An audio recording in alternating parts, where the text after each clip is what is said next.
আসসালামু আলাইকুম, সবাই কেমন আছেন? আশা করি সবাই ভালো আছেন। আজকে আমি আর আম্মু সকাল ৬টা বাজে আমরা বের হয়ে যাই একটু হাঁটতে। আজকে সকালটা অনেক সুন্দর ছিল, অনেক সুন্দর লাগছিল।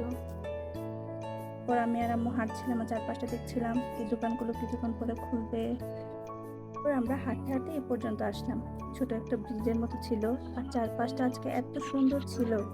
তারপর এদিকে দিকে এক লোক মাছ ধরছিল, আমি আর আম্মু এই দেখছিলাম। দরজাটা দেখতে আসি। তারপর হাঁটতে হাঁটতে দেখি এদিকে সাইডে একটা পাশে দেখি শাপলা ফুল ছিল। তারপর আমি রাস্তা থেকে নিচে নেমে আমি শাপলা ফুলটা আনার চেষ্টা করছিলাম।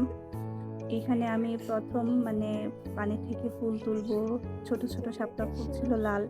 তারপর আমি এদিকে একটা ফুল তোলার পরে আশেপাশে ছিল, কিন্তু ওই শাপলা ফুলগুলো অনেক দূরে দূরে ছিল। এটা তোলার পরে আমি সাইড থেকে ফুলগুলো তুলি, ওই ক্লিপগুলো নিতে মনে নেই। তারপর আমি আম্মু আমার হাত ধরে তারপর উপরে উঠি। অনেকটা ঢালু ছিল জায়গাটা। তারপর উঠার পরে অনেক ভালো লাগছিল যে অনেক কষ্ট করে দুটো ফুল তুললাম। এই প্রথম তুললাম পানি থেকে। তোলার পরে এই যে আমরা বাসার কাছে চলে আসলাম। বাসায় এসে তারপর আমি এগুলো একটা খালি বোতলের মধ্যে পানির মধ্যে ভরে এই ফুলগুলো আমার বেসিনের কাছে রেখে দিই। দেখতে অনেক সুন্দর লাগছিল। তারপর আমরা নাস্তা করি। নাস্তা করার পরে আমরা পূর্বতলা স্টেশন বাজারে চলে যাই।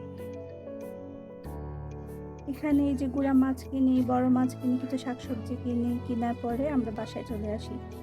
এই যে আজকে সকালটা অনেক সুন্দর কাটলো। আজকে ভিডিও এ পর্যন্ত। সবাই ভালো থাকবেন, সুস্থ থাকবেন, টাটা।